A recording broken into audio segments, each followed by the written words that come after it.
Assalamualaikum warahmatullahi wabarakatuh. Perkenalkan, nama saya Haikal Ihsan Wijaya dari kelas A dengan NPM 217002032. Di sini saya akan sedikit menjelaskan mengenai tentang neutral grounding atau pentanahan netral.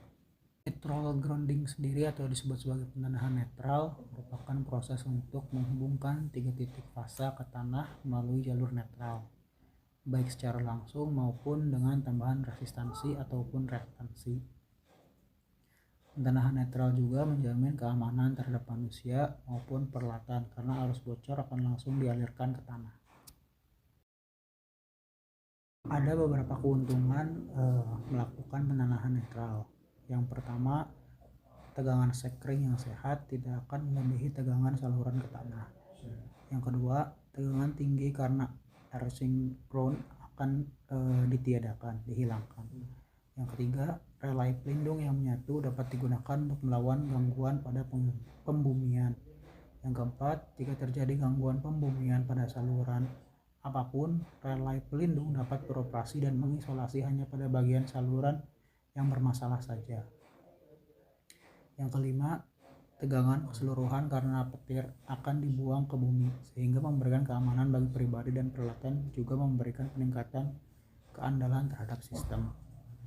Dan yang keenam, keandalan sistem akan meningkat jika gangguan yang terjadi hanya mengalir melalui titik pembumian dan mengisolasi bagian yang rusak saja, sehingga biaya pengoperasian dan pemeliharaannya dapat berkurang.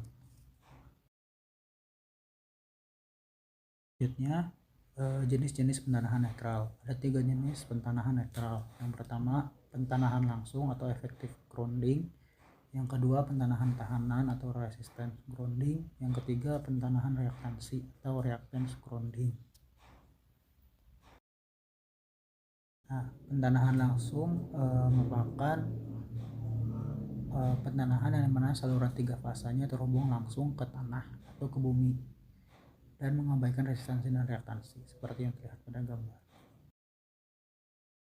Nah, selanjutnya ada pentanahan resistansi. Pentanahan ini digunakan untuk membatasi besaran ke arah bumi, biasanya dengan menghubungkan titik netral sistem 3 fasa ke bumi melalui resistor atau yang disebut sebagai resistansi bumi. Ketika titik netral dari sistem 3 fase yang mungkin seperti generator 3 fasa atau transformator 3 fasa dan lain-lain terhubung ke tanah melalui resistor, maka itu akan disebut sebagai resistant grounding.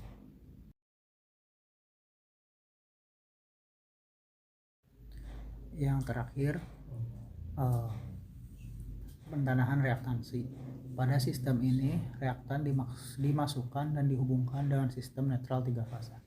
Yang tujuan penambahan reaktannya adalah untuk membatasi arus gangguan pentanahan dengan mengubah reaktan penambah dengan pentanahan sehingga semua arus dapat diubah untuk menjadi kondisi yang mirip dengan solid grounding.